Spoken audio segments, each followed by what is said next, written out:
Greetings, Word Horde. We're here with an exciting option for you, a version of our podcast without any ads. That's right. No advertising interruptions, just the content you love, ready to go in your favorite podcast apps like Spotify and Apple Podcasts. It's another way to support the show, ensuring that we keep bringing you the word stories and language explorations that you love. Try it at waywardradio.org/ad-free.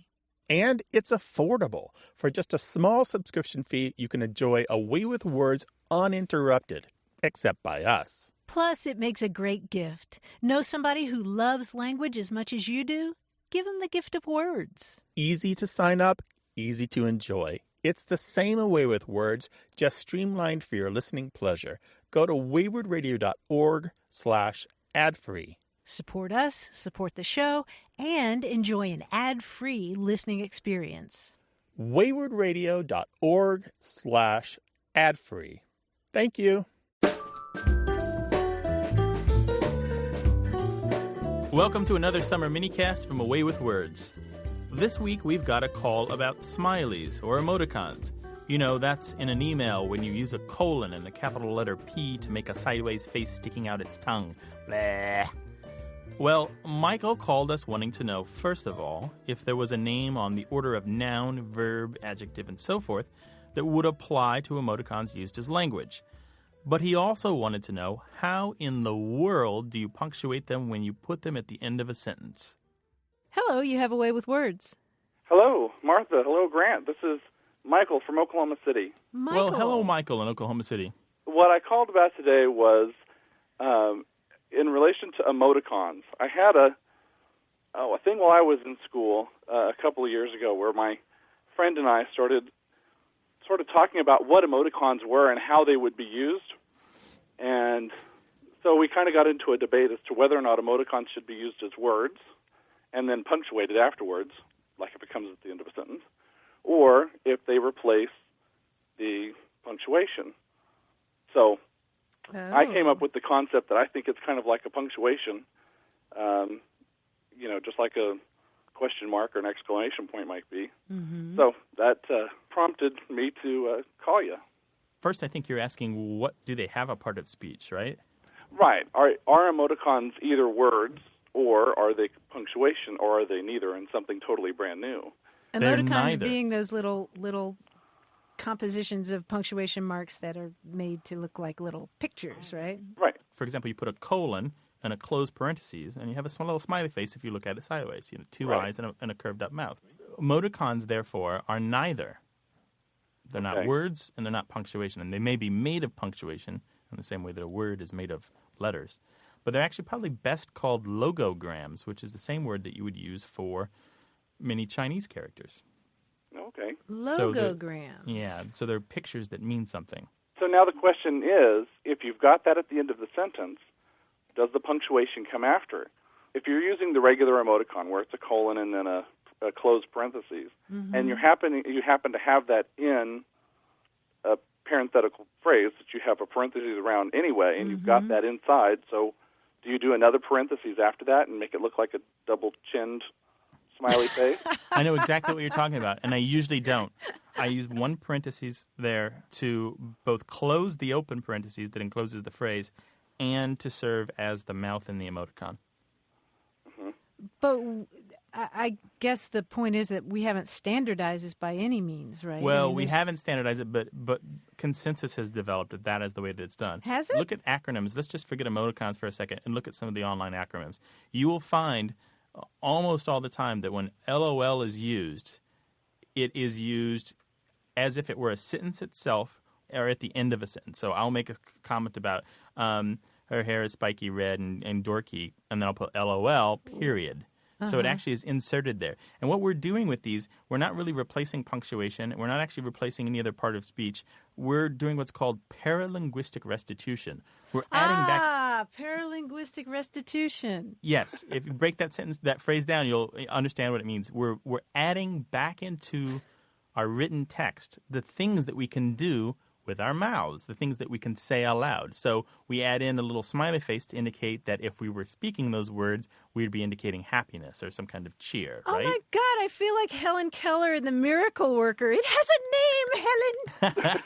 It has a name. No, yeah, paralinguistic restitution. Just remember that phrase and then think about that when you're writing because that's what you're doing. I had no idea. We instinctively recognize that the written text isn't doing 100% of the job that we want it to do.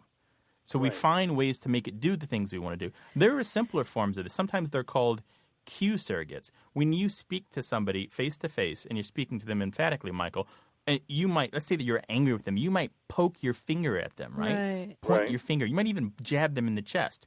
Well, that's not any kind of speech. Yet that finger doing that indicates anger and energy and emotion. You're adding a cue to your speech. Smiles are the same thing. Frowns are the same things. Shouting, speaking in whispers. In text, we do that by putting in all capital letters. That's shouting. Everybody knows that that's shouting. Well, most people know that that's shouting in text. Every once in a while, you have to remind somebody. These are logograms that are adding back into the text, things that are missing that we can do in spoken language that are difficult to do in written language. Well, that makes a lot of sense. See, I knew you would know the answer. Oh, it has a name. But here's a question for you two. Do you think we really need emoticons? A friend of mine and I covenanted that we would never use emoticons in email because we feel like our language should be able to do that function even in email. No, and I'll give you an example of why I think that they're important. I've had email conversations with a person from my work who has a very dry sense of humor.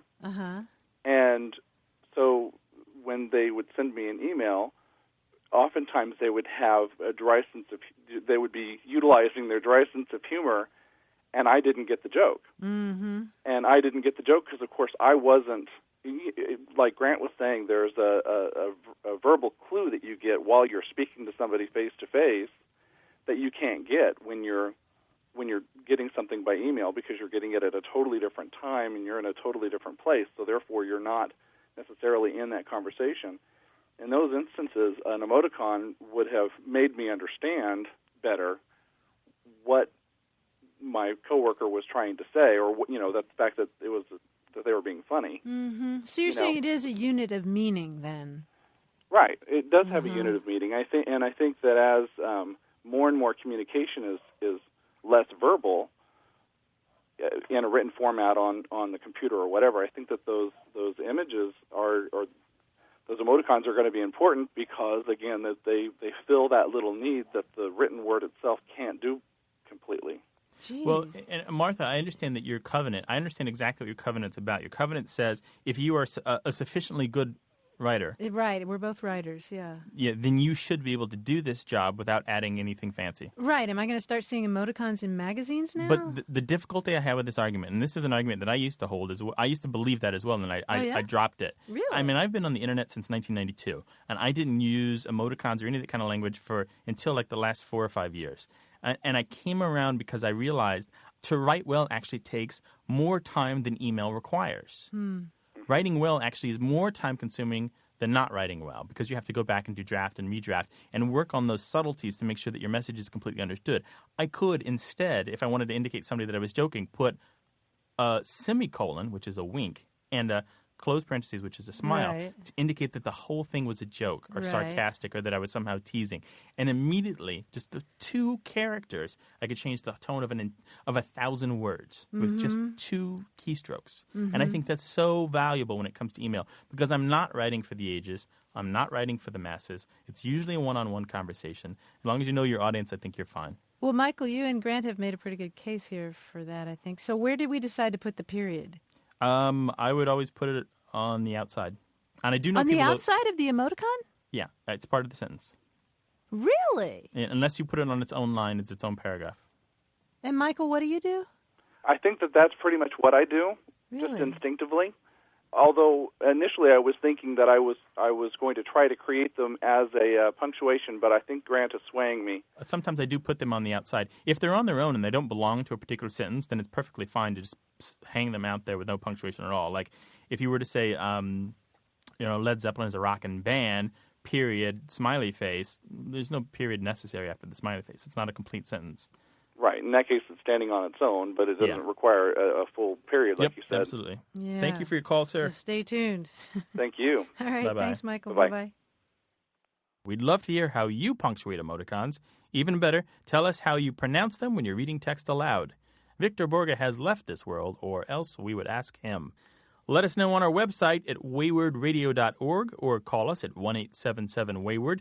That's 1-877-929-9673. Of course, we'll always take your emails at words@waywardradio.org. And that's all for this summer minicast. You can hear past shows for free on our website, as well as talk with other listeners about our topics. For Away with Words, I'm Grant Barrett. Support for Away with Words comes from WordSmart, the vocabulary building software. Improving your vocabulary, reading comprehension, and critical thinking skills will increase your chances for success. Learn more online at wordsmart.tv. And from iUniverse, supported self-publishing. Is there a book in you? Find out how to publish it at 1-800-AUTHORS or learn more online at iUniverse.com.